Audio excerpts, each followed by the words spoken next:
Bienvenidos a esta conexión que es para presentaros el programa del curso que hemos organizado y que hemos titulado Ayahuasca, espiritualidad tradicional y uso en psicoterapia contemporánea. Entonces, es un programa de formación.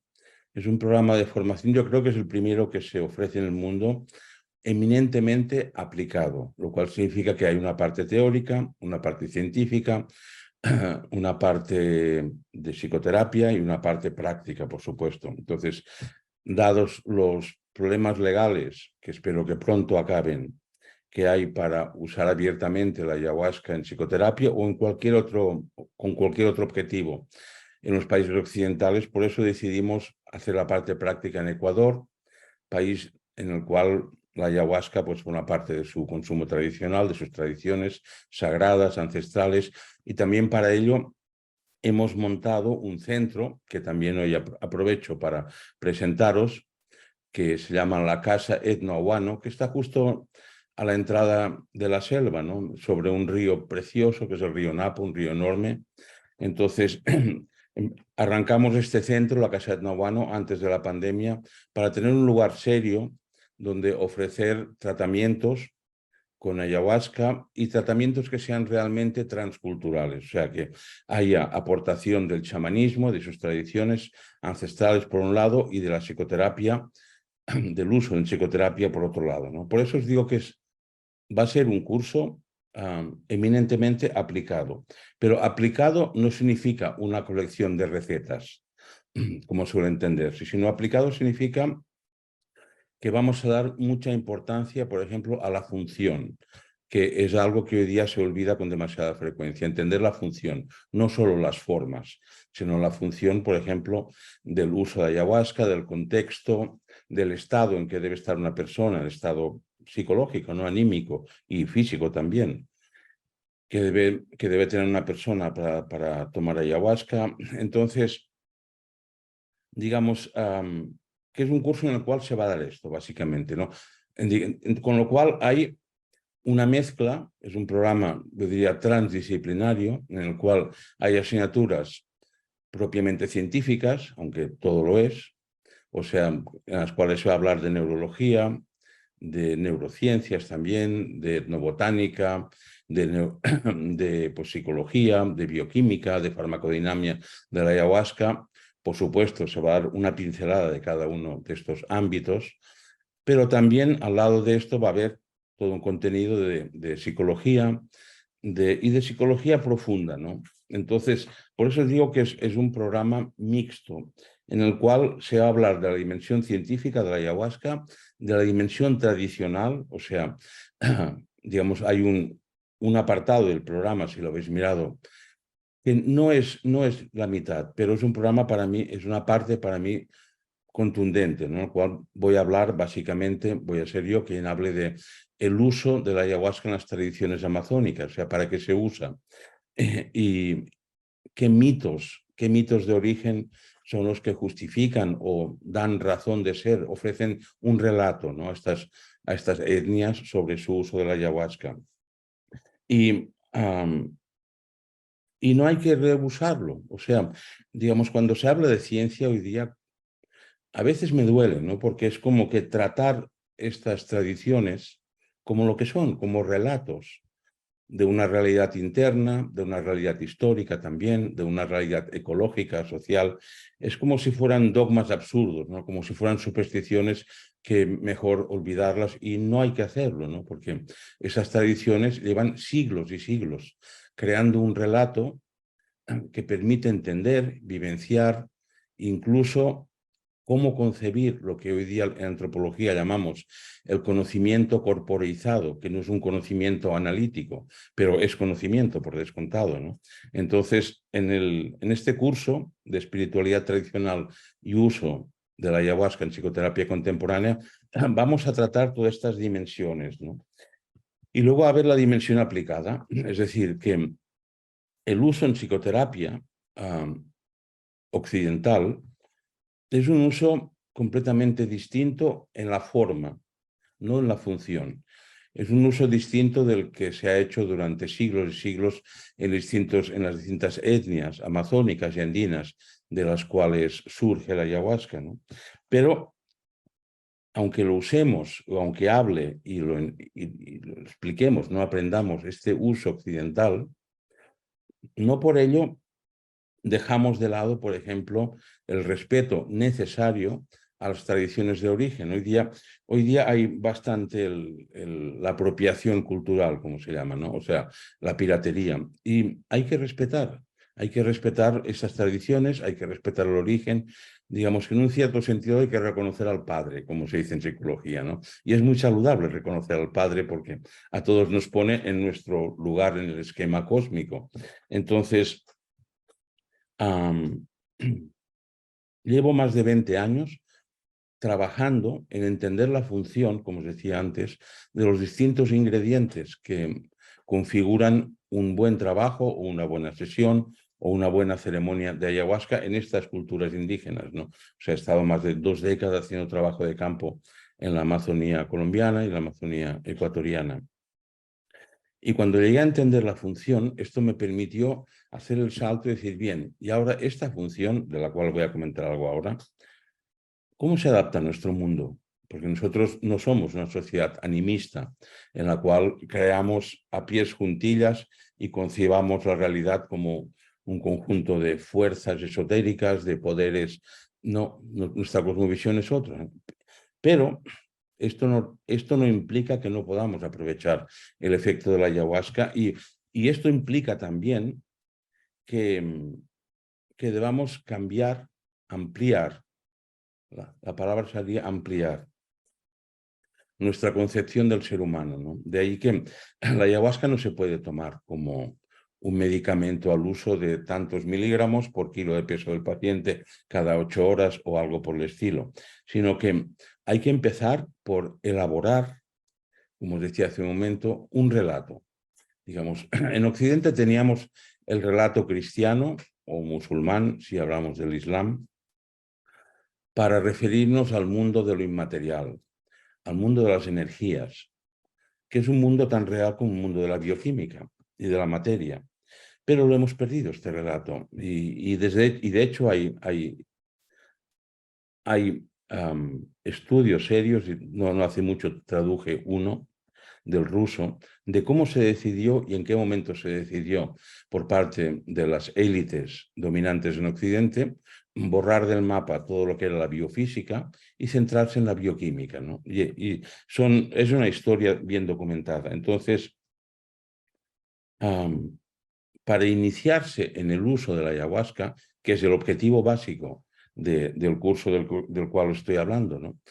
Hay que utilizar otra terminología, ¿no? Por ejemplo, acuñé hace ya más de 2 décadas el neologismo EXACES, que es el acrónimo de experiencia activadora de estructuras internas, de una forma indeterminada. También acuñé el neologismo de adaptógeno inespecífico para referirme a estas sustancias que ayudan al ser humano a adaptarse en todos los sentidos, psicológico, cognitivo, físico, y que fácilmente se podrían cuantificar estos procesos de adaptación a base de test, que la verdad es que nunca me he molestado en elaborarlos, pero es muy fácil de realizarlos y probablemente hay algún test psicométrico que sirva para esto. Entonces, de ahí que el programa de este curso empieza por expresar, lo tengo aquí el programa, y por transmitir estos nuevos términos de referencia, lo mismo que la metodología teórico-práctica que vamos a usar, ¿no? Entonces, por ejemplo, en filosofía axiológica se habla de la dimensión intrínseca, la dimensión extrínseca y la dimensión sistémica de toda realidad, sea un objeto o sea un ser humano. Entonces, es bueno aprovechar esta aportación, y de hecho lo voy a hacer en el programa, esta aportación de la filosofía axiológica o de la axiología formal, pues para referirnos, ¿no? O sea, ¿qué es la dimensión sistémica? ¿Qué es la dimensión extrínseca? ¿Qué es la dimensión intrínseca? ¿Cómo actúa el efecto de la ayahuasca en cada una de estas 3 dimensiones del ser humano? Yo diría que, resumiéndolo, y este es el gran objetivo del curso, que lo estoy presentando y también de otras actividades que me dedico a realizar y a promover, ¿no? Y es que el gran problema actual del humano, del occidental medio, es la desconexión con su inconsciente. O sea, vivimos en un mundo cada vez más Google, o sea, un mundo más cada vez estrictamente de estímulo y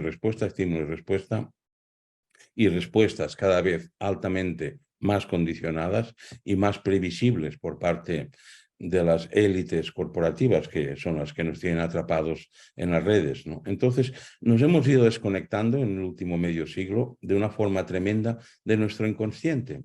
Y uso el término inconsciente en el sentido junguiano, pero también podría usar el término esencia, por ejemplo, que es un término más sufi, pero que también se usa en psicología transpersonal, la esencia, ¿no? O también podríamos hablar del sí mismo, que es más utilizado en psicología analítica, o del self, da igual. O sea, todos estos términos con variaciones que no es que sean periféricas, ¿no? Pero solo son variaciones de un mismo sentido nuclear, se refieren a esta parte de nosotros, que es una parte no cuantificable, digamos que en psicología convencional podríamos llamarlo el temperamento.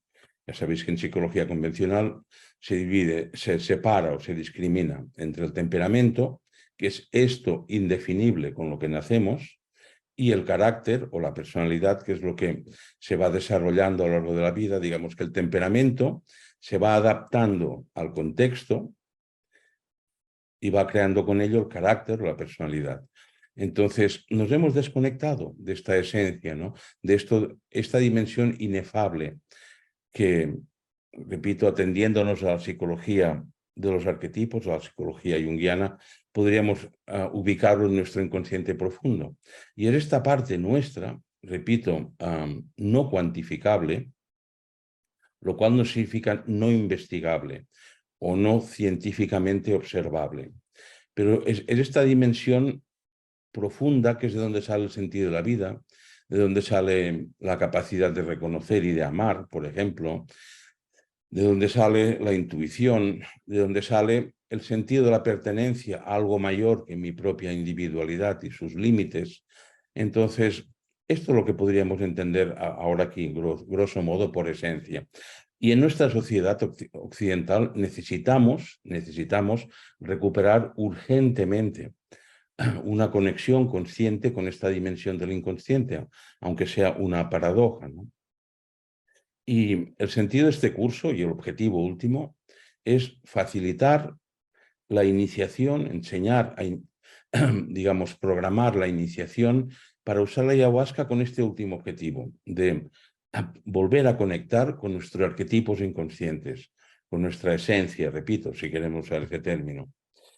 Y yo no tengo la menor duda, después de muchos años de trabajar como terapeuta, además de como investigador y como antropólogo y escritor, no tengo la menor duda que el 99% de trastornos que hoy día nos afectan tienen que ver con la desconexión de nuestro inconsciente, digamos, con la desconexión de esta parte inefable y atemporal que todo ser humano lleva dentro, ¿no? Y que en otras sociedades está altamente ritualizado el encuentro con esta parte inefable, ¿no? Y todo ser humano, pues ya marcado por su cultura, pasa por ello. Entonces, este es el objetivo último, ya os digo, de este programa aplicado, que no es de recetas, y por ello también pues hemos añadido, por supuesto, de una forma imprescindible, el hacer prácticas.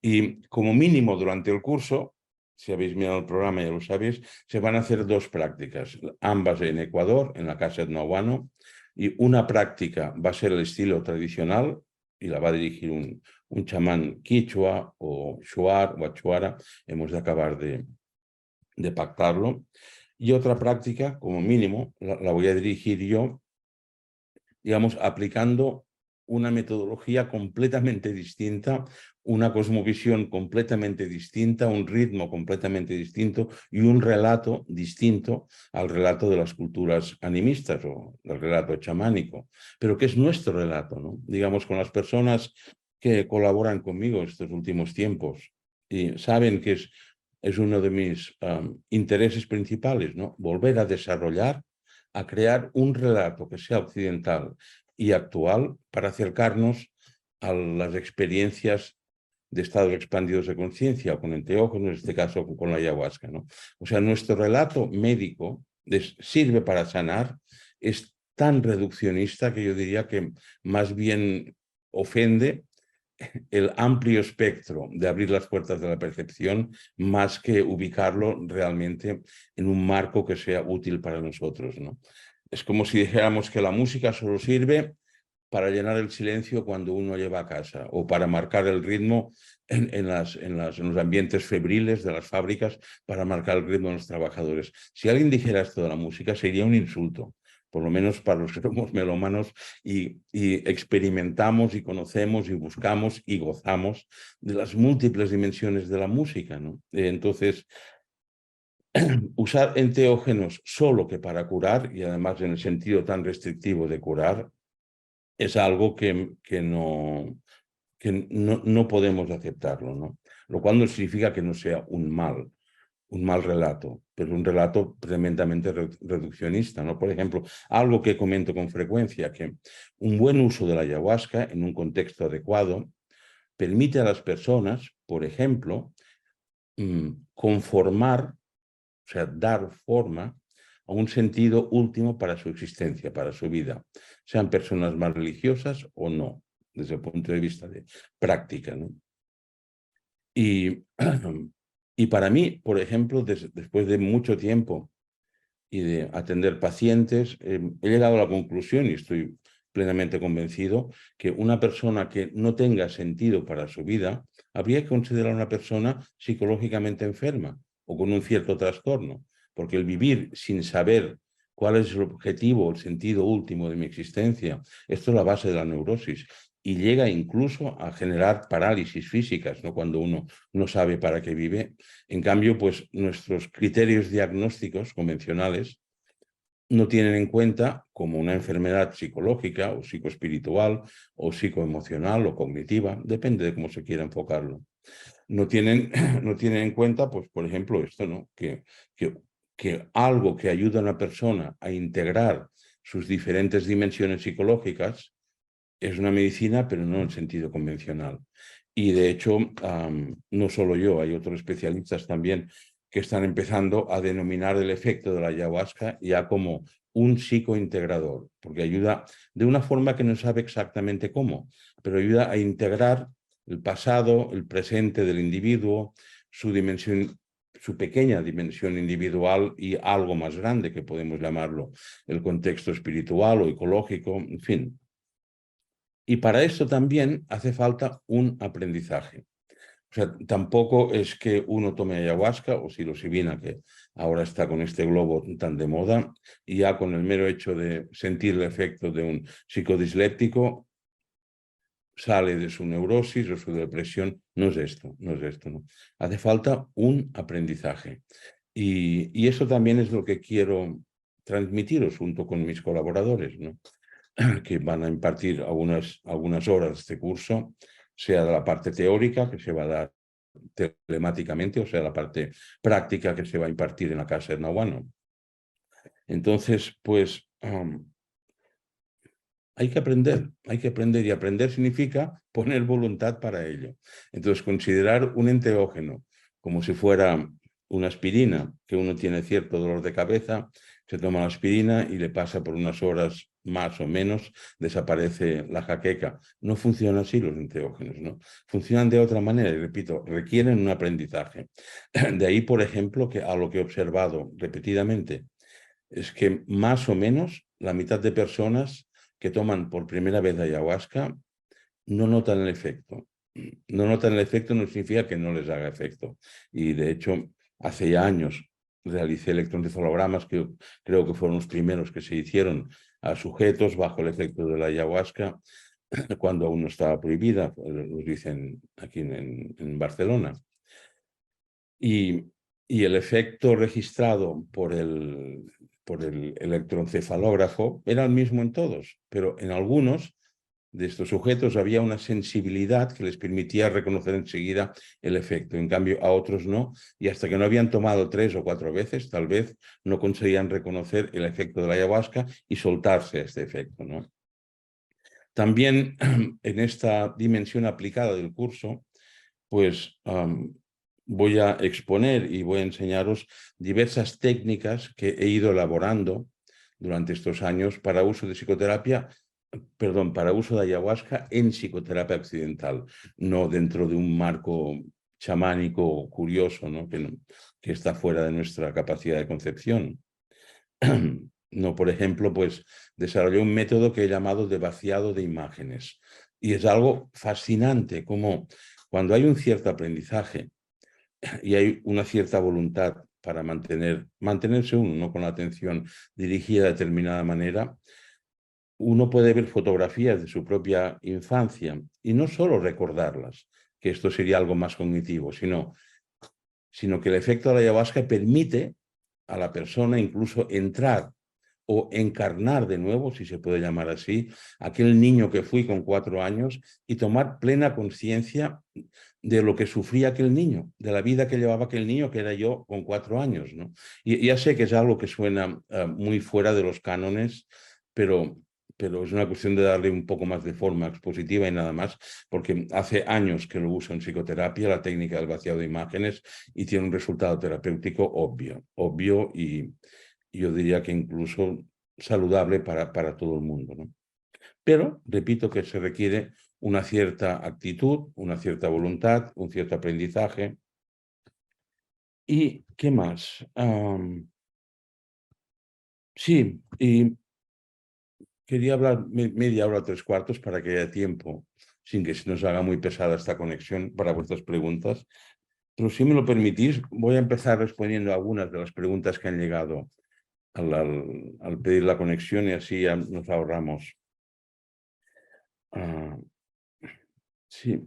Dice, ¿se emite algún certificado? Pues sí, ya creo que en el programa se especifica que para recibir un certificado de la Fundación Fericla, un certificado de asistencia al curso, pues hay que hacer un trabajo con unas condiciones académicas que no recuerdo, pero sí. ¿Qué formación y experiencia previas se requieren? Pues en principio ninguna, pero si las hay, como siempre, mucho mejor. ¿Podría apuntarme ahora a la parte teórica y más adelante inscribirme para la parte práctica? Pues si quedan plazas para la parte práctica, sí, no hay problema. Otra pregunta que ha llegado. ¿Tomar Malarone para los mosquitos de la selva está contraindicado para la toma de ayahuasca? No, no hay ninguna contraindicación en este sentido. ¿Una persona con problemas cardíacos que tiene stents en las arterias puede hacer una toma? No hay problema tampoco. O sea, el stents, ya sabéis que está como unos muellecitos, ¿no? Que se ponen en las arterias del corazón para que las dilate y pueda correr la sangre sin obstáculos. Entonces, no hay ningún problema ni ninguna contraindicación, ni farmacológica ni psicológica en ese sentido. Otra pregunta es, ¿diferencias que hay entre la ayahuasca amazónica y las otras hechas con sustancias similares? O sea, supongo que la pregunta se refiere a lo que Jonathan Ott, que es uno de los profesores que impartirá alguna sesión del curso, bautizó con el nombre de anahuasca, como análogos de la ayahuasca. Entonces, hay ligeras diferencias, pero no sustanciales. O sea, hay diferencia de sabor, por ejemplo, de duración, pero en mi experiencia es prácticamente lo mismo. Lo que ocurre es que tampoco todas las ayahuascas hechas con plantas amazónicas son iguales, ¿no? O sea, hay una simplificación de nuestra imagen de la ayahuasca y hay diversas variedades de liana de Banisteriopsis, de Banisteria, y lo que no hay es ningún banco. De ahí que uno de mis objetivos y de mis ilusiones es que en la Casa de Atnahuano, que de hecho ya empezamos ante la pandemia, y con la pandemia se vino todo abajo, pero en la Casa de Atnahuano fundar, crear y alimentar un banco vivo de lianas de Banisteria, porque hay de muchas variedades, ¿no? O sea, hablar de la Banisteria y de la ayahuasca, para los que somos de culturas vitícolas, es como hablar de vino. O sea, para una cultura ajena, pues vino es vino. un genérico, pero para los que hemos nacido y nos gusta el vino, sabemos que el vino no es vino, es un genérico que no dice nada o dice poco, ¿no? Hay muchos tipos de vino, muchas variedades de uva, hay vino rancio, vino dulce, con gas, sin gas, blanco, tinto, etc. Entonces, con la ayahuasca sucede algo parecido. Con lo cual, tampoco todas las ayahuascas amazónicas son iguales, ni de efecto, ni de duración, ni de sabor. Otra pregunta. ¿Cómo debe ser la aproximación de los occidentales educados en una sociedad colonial y extractivista a estas medicinas? ¿Se está produciendo una recolonización y apropiación cultural? ¿Tendría que haber una educación descolonial previa para acercarse a las medicinas y es legítimo su uso por todo el mundo? Esta pregunta es interesante desde el punto de vista antropológico, ¿no? O sea, pues la ayahuasca ya no es una mixtura amazónica, o sea, es una mixtura realmente panamazónica, porque su consumo y su difusión ha salido ya del estricto contexto ecológico del Amazonas y del piedemonte andino, ¿no? Que es de donde surgió su consumo, pero hoy día ya en Japón se consume ayahuasca, en Europa también, al margen de aspectos legales, en Estados Unidos, en las ciudades latinoamericanas, o sea, ha entrado la ayahuasca en todas las ciudades, con lo cual ya no se puede llamar una mixtura amazónica. Y en este sentido, es un tema, como sabéis y como sabemos, conflictivo y delicado. Porque, por ejemplo, los protocolos que he desarrollado con 20 años de trabajo y de investigación y de observación para el uso de ayahuasca en psicoterapia, digamos, de acuerdo a la idiosincrasia occidental, no de acuerdo a parámetros chamánicos y energéticos amazónicos, sino de acuerdo a nuestra forma de entender el mundo y el mundo interior y el mundo exterior. Pues estos protocolos o estas formas de uso de la ayahuasca ya no son amazónicos y quedan muy lejos, además, del uso tradicional y de acuerdo a las mitologías de origen amazónico, quedan muy lejos. Entonces, ¿dónde queda, no? Digamos, en mi caso, pues lo que sí creo que sería correcto, ¿no? Desde un punto de vista político y hasta moral, sería pues que fueran los propios indígenas amazónicos o andinos los que plantaran, cultivaran la ayahuasca, la cocinaran y pudieran venderla a todo el mundo, ¿no? Que en buena parte ya lo hacen, ¿no?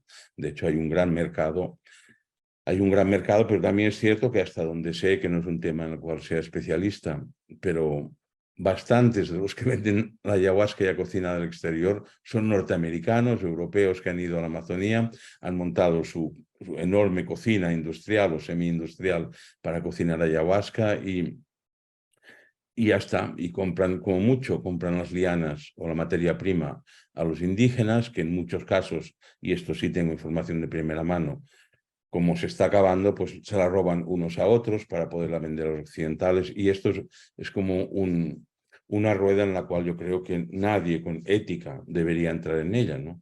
Entonces, de ahí mi interés, por ejemplo, como os decía, que es un interés político, no solo científico, de crear un banco de ayahuascas y producir ayahuascas, pues por lo menos para las personas que vayan a la casa de Nahuano a tomar allí o hacer retiros, o incluso para vender también a personas ni tan solo latinas, ¿no? Pero, o sea, hay una demanda, hay una, como os digo, una difusión y esto pues ni se puede negar, ni se puede cortar tampoco, ya lo han cortado los gobiernos occidentales prohibiendo el uso y el comercio de ayahuasca y ni así se ha cortado, ¿no? Entonces, yo creo que lo que habría que hacer es regularlo más bien. Y no es que haya peligro de que se acabe la materia prima, ¿no? Sobre todo porque hay estas grandes religiones ayahuasqueras como los seguidores del Santo Daime y la UDB, que tienen un uso que yo lo llamo devocional, no de la tercera vía. Ya sabéis que yo he hecho esta clasificación de un uso chamánico de la ayahuasca propio de las culturas animistas y de acuerdo a sus criterios y a su idiosincrasia. Hay un uso devocional de la ayahuasca relativamente contemporáneo, en todo caso moderno, que es el que han generado estos sincretismos religiosos, nacidos todos ellos en Brasil, que toman ayahuasca de una forma devocional.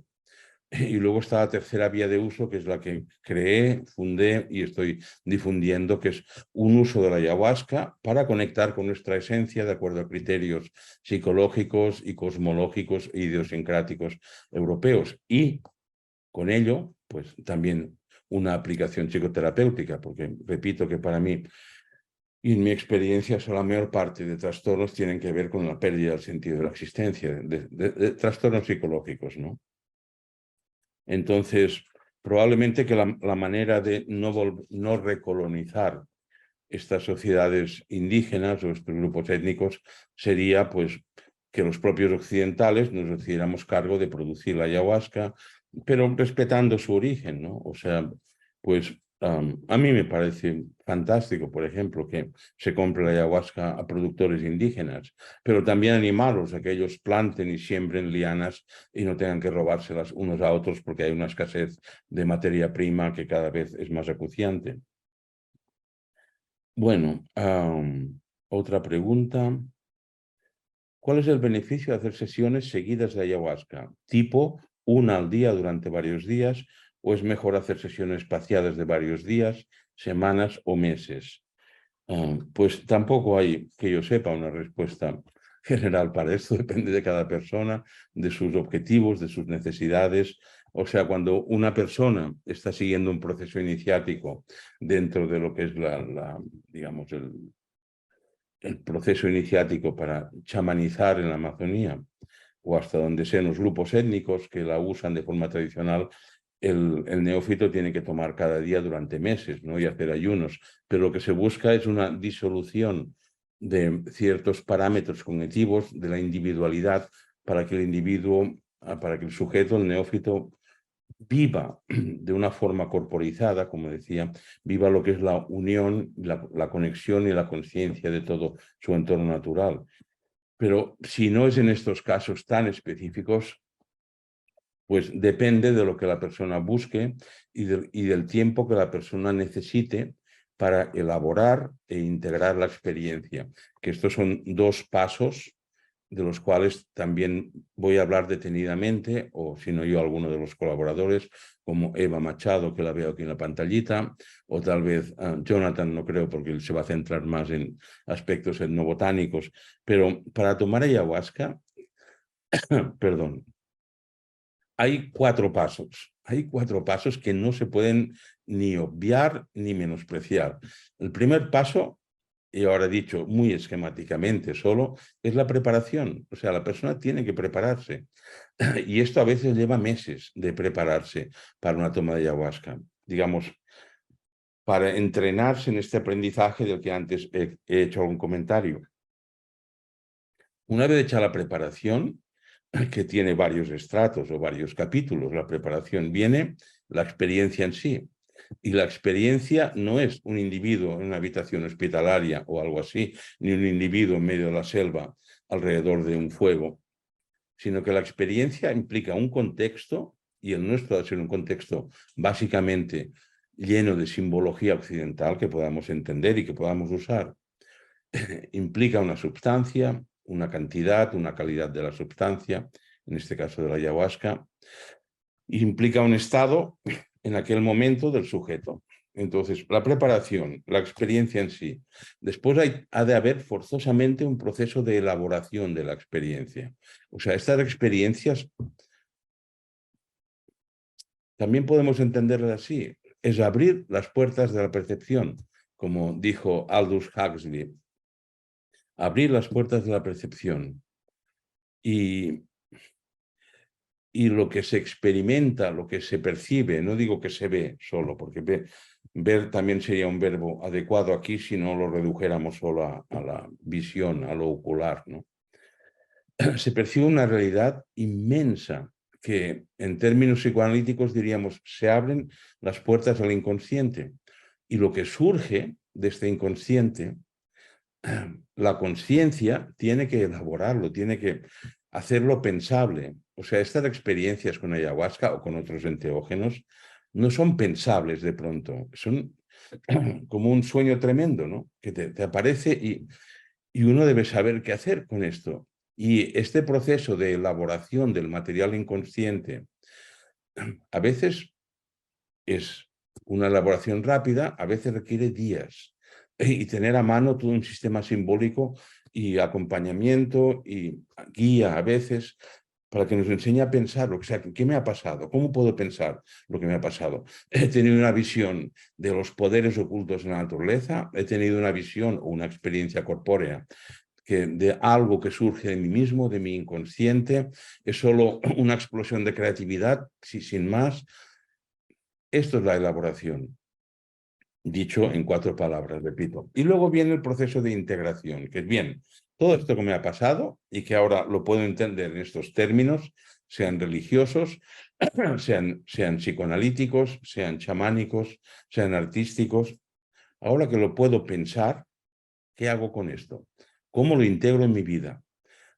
¿Dónde lo pongo en el espacio, en el tiempo que es mi vida, ahora y aquí, para mejorarla?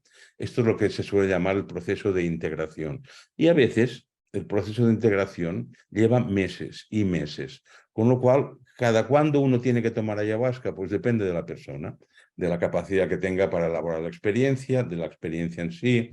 A veces son experiencias nimias, digamos, como, bueno, de un poco de ebriedad, pero nada más que esto. A veces son experiencias tremendas, ¿no? Que destruyen el ego del sujeto en el buen sentido, no lo diluyen, y la persona se queda con pánico de no tener dónde agarrarse ni a nivel idiosincrático ni a nivel emocional, no sabe lo que le está pasando, que es lo que todas las tradiciones místicas hablan, ¿no? De la muerte del ego, sea con esos términos o sea con otros términos.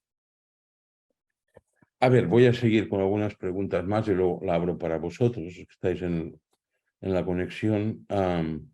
¿Se recomienda esta psicoterapia en pacientes con diagnóstico, perdón, dentro del espectro de la psicosis? No. O sea, es casi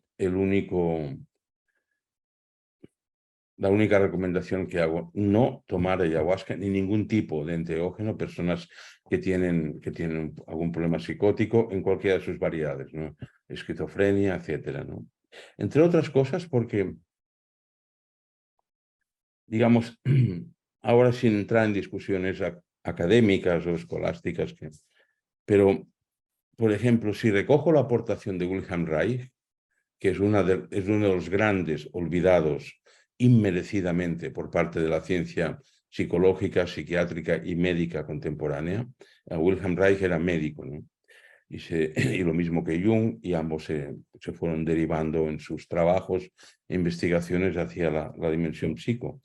Pues, por ejemplo, Wilhelm Reich, él decía, ahora repito, muy esquemáticamente, que el problema de la psicosis es que no hay una estructura de personalidad. Incluso él ubicó en qué momento de la evolución intrauterina se produce este bloqueo, porque es un bloqueo, que impide que la persona desarrolle una estructura de personalidad mínimamente madura.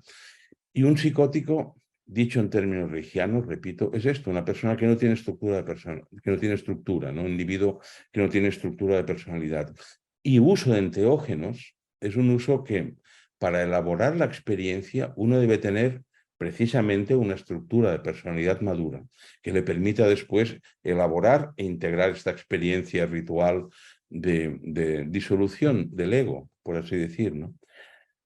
Con lo cual, una persona que sufra algún trastorno del espectro psicótico, es fácil que le cueste muchísimo, o sea, que se quede descompensado, como se suele decir en términos clínicos, y tenga que recurrir a tomar antipsicóticos. ¿Qué textos recomendáis para reconocer mejor el mundo de la ayahuasca? A ver, ¿qué textos? Mira, va a aparecer, si estás aquí conectada, la que ha hecho esta pregunta, va a aparecer que soy un egocéntrico, y seguramente lo soy además. Pero 2 textos son: uno, el último libro que he publicado, que se llama Ayahuasca, la realidad detrás de la realidad, que es un libro que publiqué como manual, literal, manual aplicado para el uso de ayahuasca en psicoterapia. Está publicado en Kairos.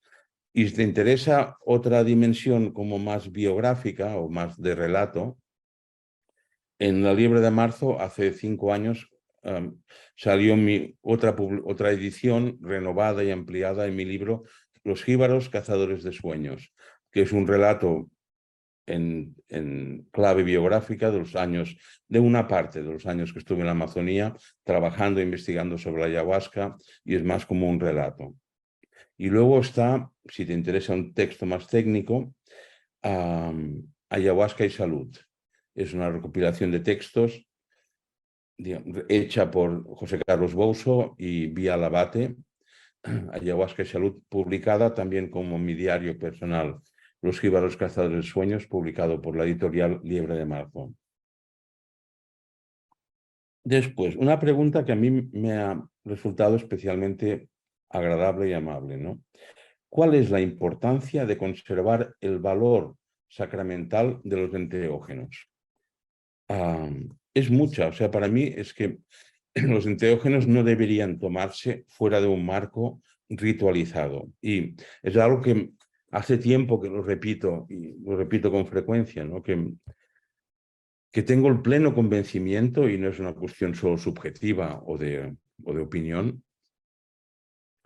que el estado de anomia en que estamos viviendo hoy día, o sea, de falta de normas que organicen nuestra vida, digamos, como es un estado casi psicótico colectivo, o sea, lo uso como metáfora, pero técnicamente se llama un estado de anomia el que vivimos, en el cual no hay objetivos claros, no hay métodos claros, no hay recursos claros para llegar a encarnar el ideal de nuestra sociedad, ¿no? Y porque no tenemos ni ideal.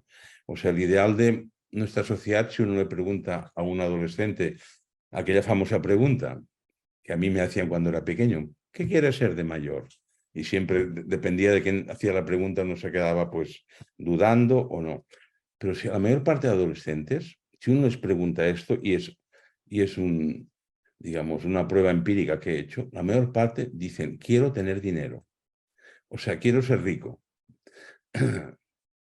Algunos dicen, quiero ser funcionario en España, que es una forma de decir que quiero tener dinero sin hacer nada, que es lo que hacen los funcionarios o buena parte de ellos. Entonces, pero esto no es un objetivo vital, tener dinero o ser rico.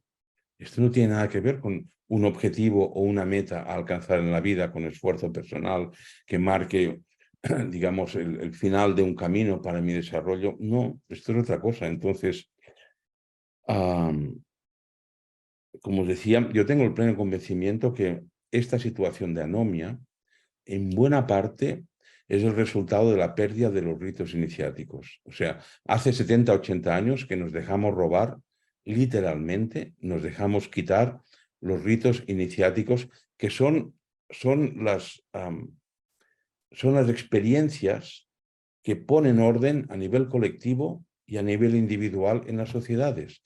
Y el mundo digital, el mundo Google, que lo llamo, que es un mundo solo de añadir datos, no de contextos, no de relatos. Entonces, es un mundo totalmente enemigo de los ritos sacramentales, porque un rito es una experiencia profunda que me ayuda a ordenar mi vida a través de un relato, que puede ser Ulises y su regreso a Ítaca, su isla, que es todo un relato iniciático, ¿no? Puede ser la Biblia, puede ser el Corán, puede ser un mito de origen de cualquier grupo étnico amazónico. Todo eso son relatos. En el fondo son relatos. Y no hemos de olvidar que la ciencia solo es un relato también. Digamos que cuando se hablan de las 60 y pico de sustancias, de moléculas o de cuerpos subatómicos, o sea, esto nadie lo ha visto nunca. Esto es un relato, es una metáfora de la realidad. Lo que ocurre es que es una metáfora que nos sirve para vivir con cierta comodidad y que ahora nos conectemos a través del Zoom, por ejemplo, pero no es más que un relato, que una metáfora, digo. Y de ahí que hay que ir con mucho cuidado con aceptar ciertos relatos que sean reduccionistas de la vida y del mundo, ¿no? Por eso es tan importante conservar el valor sacramental del uso de enteógenos, o sea, de solo tomarlos dentro de un marco ritualizado con un relato que entendamos, con un relato que nos sea propio. Yo, por ejemplo, cuando leo la Odisea, y es un libro que para mí es de los 3 pilares de la cultura occidental contemporánea. O sea, nuestra cultura tiene 3 pilares. Uno es la Odisea, o sea, la historia de Ulises de regresar de Troya a su casa. Y cada uno de los problemas y de los enemigos que se va encontrando para regresar a su casa, y cada una de las estrategias que usa hasta que llega a su casa y se encuentra con Penélope, con su mujer, que ni lo reconoce, solo reconoce su perro, a Ulises, después de los muchos años que ha tardado en regresar. Cada uno de los problemas que tiene es que es claramente interpretable desde el punto de vista de la psicología actual.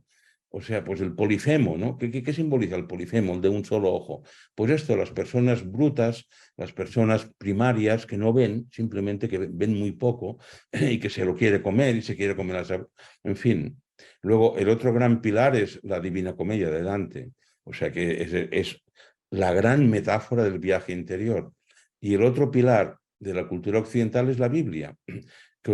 Y la Biblia, y no olvidemos que la Biblia no tendría el menor sentido, lo mismo que el Corán, tampoco tendría el menor sentido, si no fuera por las experiencias visionarias y místicas de todos los profetas que aparecen, que son los que dan sentido a la Biblia, ¿no? Y le dan trascendencia.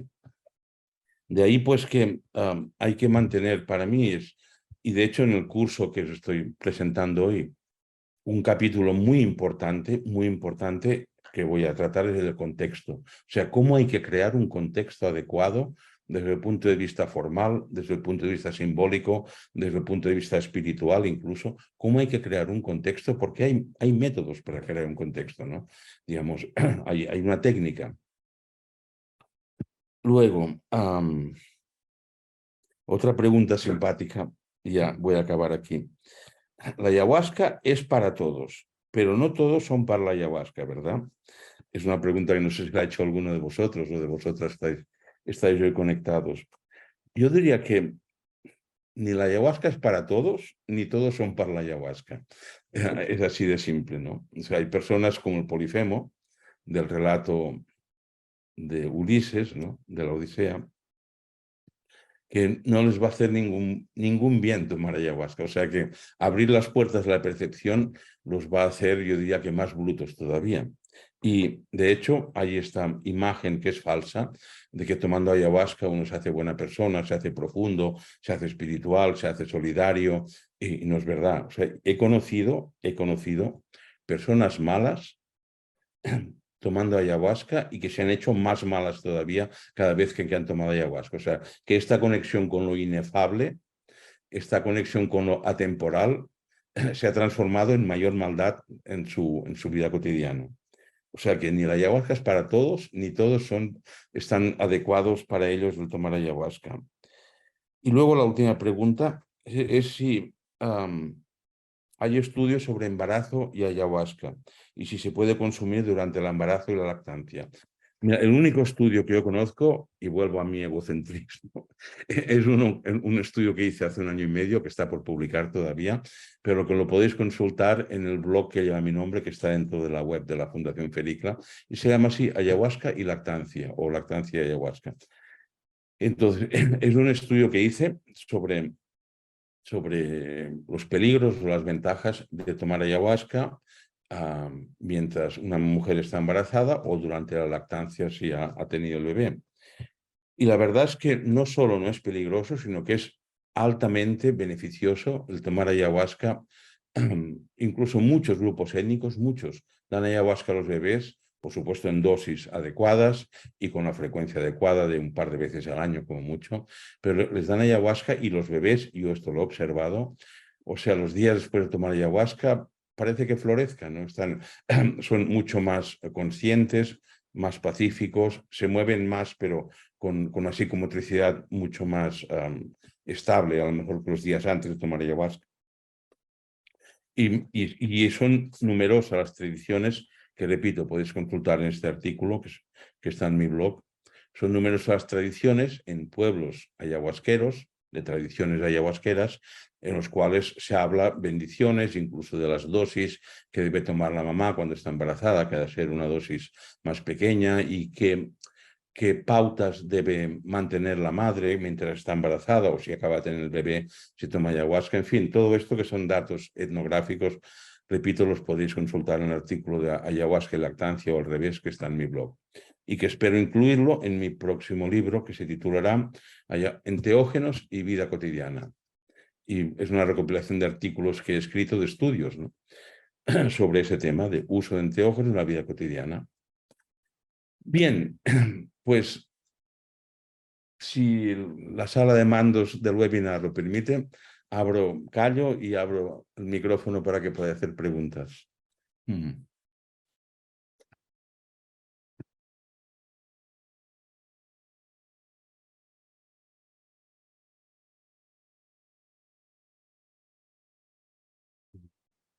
Si alguien quiere hablar, debería apretar el botón. En la barra inferior de la pantalla tenéis todos un icono de un micrófono, que probablemente lo tenéis con una barra roja atravesada, pero si lo clicáis se activa vuestro micrófono. ¿Me puedo hacer una pregunta, José María? Claro. Mira, he anotado cuando hablabas de los pasos, decías preparación de la persona, la experiencia en sí, la elaboración, y después lo distinguíamos de integración. Pero la descripción que he escuchado sobre integración parece más bien la que se llama de la maximización de beneficios.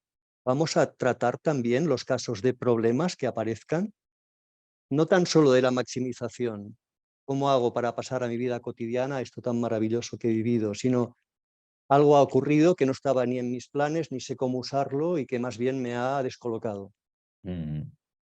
Bueno, pues esto es lo que requiere integración, o si quieres llamarlo maximización de los beneficios, podemos llamarlo así. Sí, en el curso voy a hablar también de esto. Vale. No, me había referido a la denominación de marca Shalá, que distingue mucho en uno y en otro sentido. O sea, uno sería esta maximización y lo otro es enfrentar la problemática, digamos. Pero no hay por qué enfrentar una problemática, no siempre aparece una problemática. No, no siempre. Trabajos con ayahuasca, ¿no? Claro. O sea, entonces, si aparece una problemática, entre comillas, y supongo que lo dice en sentido psicológico o biográfico, pues hay técnicas para integrarlo previa elaboración.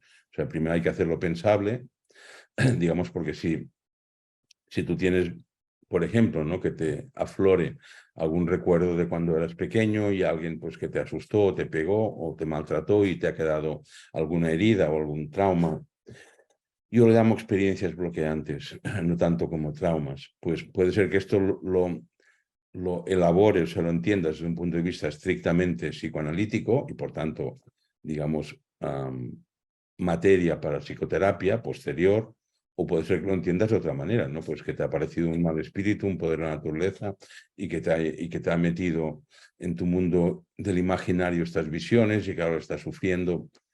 O sea, depende, ¿no? Por eso digo que para mí es tan importante la elaboración, que es el primer paso para la integración, como la experiencia misma. O sea, una mala experiencia, mala en el sentido de periférica, de superficial, ¿no? Pero que tenga una buena elaboración puede dar mucho de sí. En cambio, una experiencia a veces que parecen cósmicas, si no tiene una buena elaboración, probablemente se quede en una anécdota más o menos simpática o no, y nada más. Bueno, Gracias, José María. sí, espero hablar de esto en el seminario también, claro. Vale, gracias. Hola, Joseph. Hola. Vamos a ver como la parte neurológica cuando tomamos la medicina. Ya yo tengo como 8 años de estar compartiendo la medicina, pero siempre llego a un tope. O sea, le trato de buscar lo más científico posible, pero llego a un tope. Que pasan cosas extraordinarias cuando estoy en sesiones o en ceremonias y siempre he querido saber cómo qué es lo que pasa en el cerebro de una persona cuando toma la medicina, porque si no soy ni neurólogo ni psicólogo, tengo otros estudios, soy ingeniero industrial, pero ya hace bastante tiempo entré en este camino de la medicina y eso es lo que ando buscando en el curso. Lo vamos a tocar esos temas. Sí, vamos a tocarlos, pero no esperes que te explique lo misterioso. O sea, la ciencia da hasta donde da y da para lo que da. Entonces, de ahí lo que antes comentaba del peligro de este reduccionismo actual de quererlo entender todo, cuantificar todo, medir todo. Y la vida es un misterio. O sea, la realidad es un misterio. Y la ciencia da para lo que da, lo mismo que la poesía da para lo que da y la pintura da para lo que da, ¿no? Y la Biblia da para lo que da también.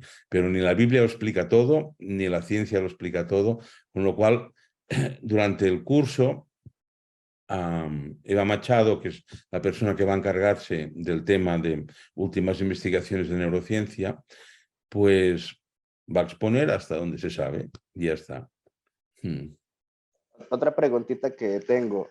Bueno, yo fui a la parte a Perú a aprender, de ahí irme maestro. He pasado ya varios años ahí, en la parte de Ucayali. Ahí fue donde aprendí a compartir la medicina. Y pues a uno no le enseñan, digamos, como en la parte del occidente, o bueno, yo soy de Costa Rica, como contraindicaciones, quién puede y quién no puede tomar medicina. Como digamos, una persona que use cocaína, yo pienso que no le puedo dar ayahuasca porque puedo matarlo. Entonces eso no le enseñan en la selva a uno. Esa parte también la vamos a ver. Sí, o sea, de interacciones negativas, dices, o peligrosas, sí, sí, sí. No sé si está explicitado en el programa, pero sí, en farmacología de la ayahuasca vamos a hablar de esto también. Okay. Muchas gracias.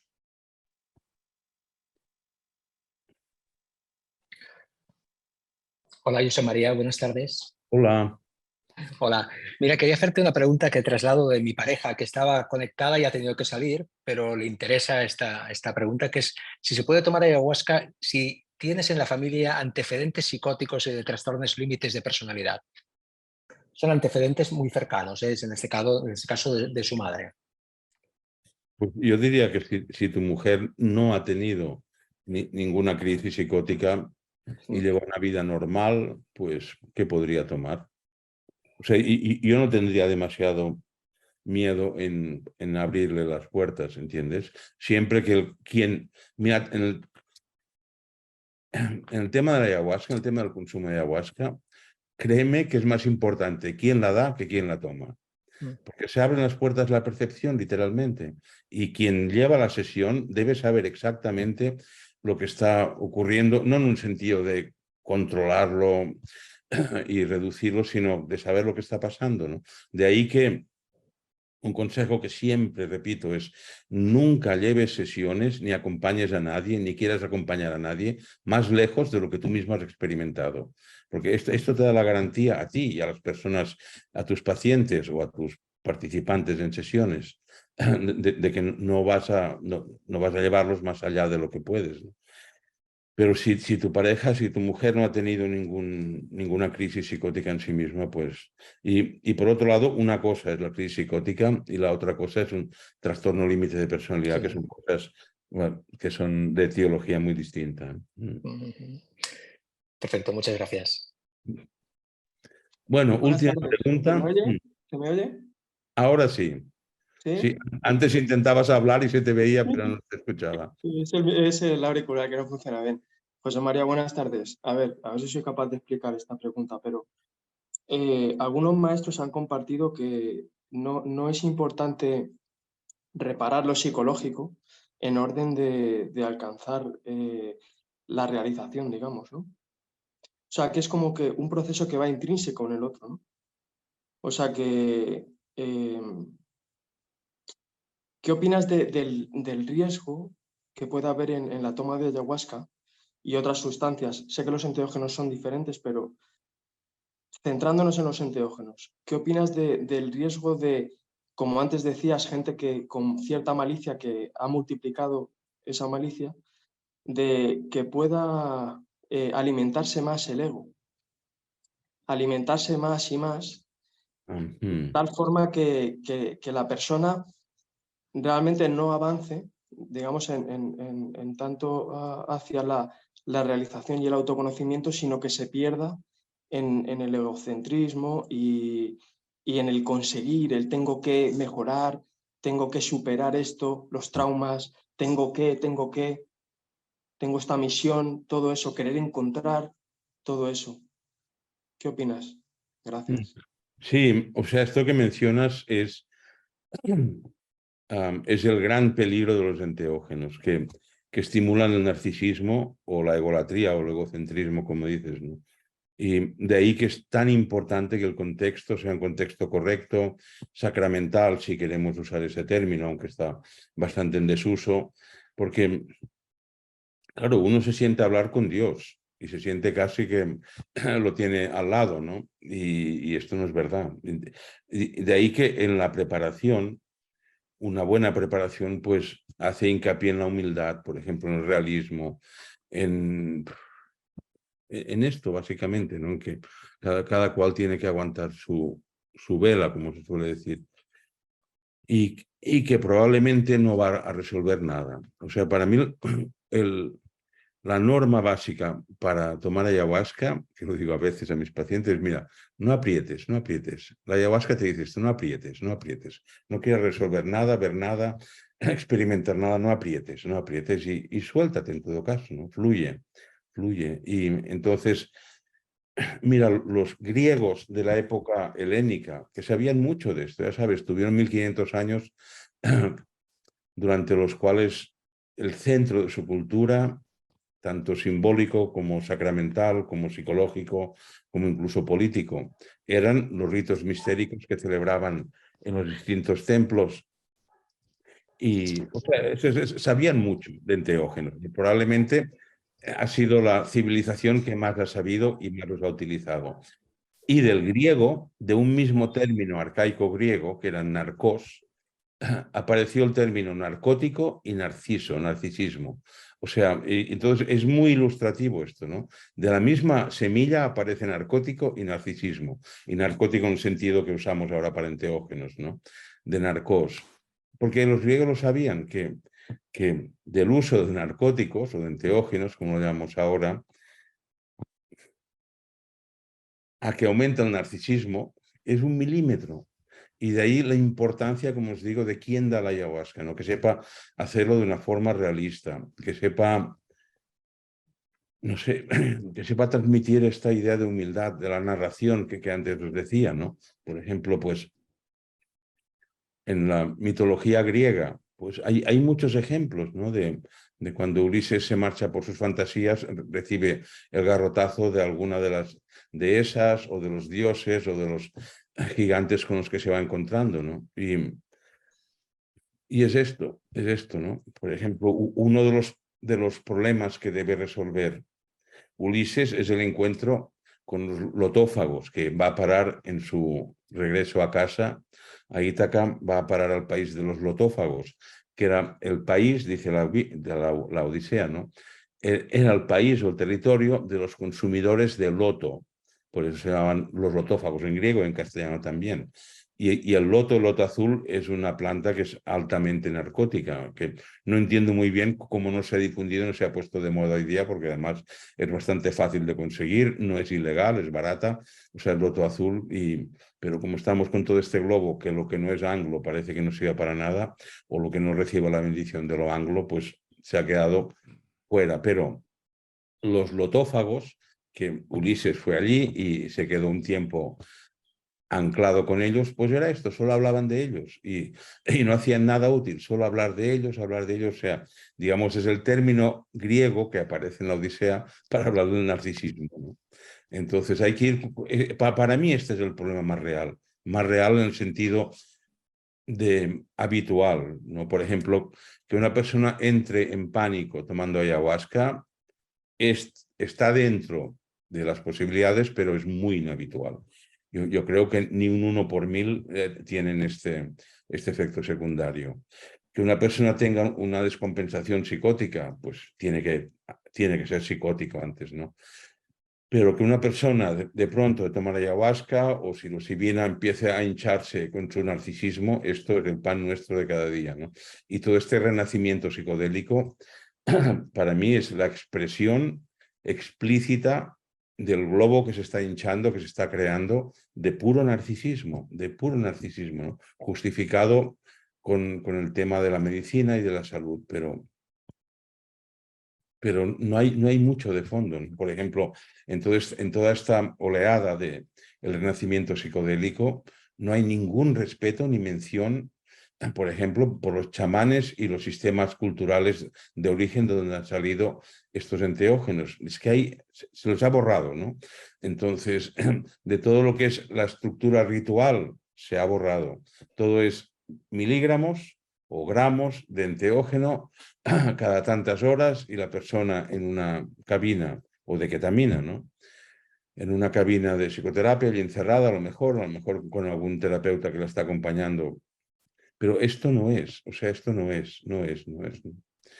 Entonces, y para mí, repito, y acabo aquí ya, esto es una manifestación de este narcisismo social que se está hinchando como un globo a base de consumir enteógenos. Con lo cual, humildad y realismo, ¿no? Y sobre todo, aceptar que la realidad es un misterio, que el mundo es un misterio, que la vida es un misterio, ¿no? Del cual sabemos algunas cositas y cuantas más sepamos, mejor, por supuesto, pero que, no sé, por ejemplo, yo doy clases de música e inconsciente y es un seminario que desde hace años y estudié la carrera de música por pura melomanía, ¿no? Por el gozo de escuchar, y un día pensé, ¿cómo me gustaría leer además de escuchar la música? No poderla leer en un pentagrama, y estudié música para esto, ¿no? Y he acabado dando este seminario, y a veces, o con frecuencia, hay personas que dicen, no, es que hay que analizar la música, ¿no? Hay que desentrañar el misterio de la música. Y siempre que oigo esta frase, que es una frase sobre todo de musicólogos y críticos, ¿no? Pienso que el que intenta desentrañar el misterio de la música es que no entiende nada de música, porque no hay nada a desentrañar. O sea, hay a gozar, a entender, si quieres, a comprender la estructura, incluso matemática, ¿no? De las combinaciones numéricas y las frecuencias. Pero más allá de esto, querer descifrar el misterio de la música es, no sé, es como querer coger el viento con las manos, como solemos decir, ¿no? Bueno, muchísimas gracias por vuestra atención y os espero a todos en la casa de Etno Aguano.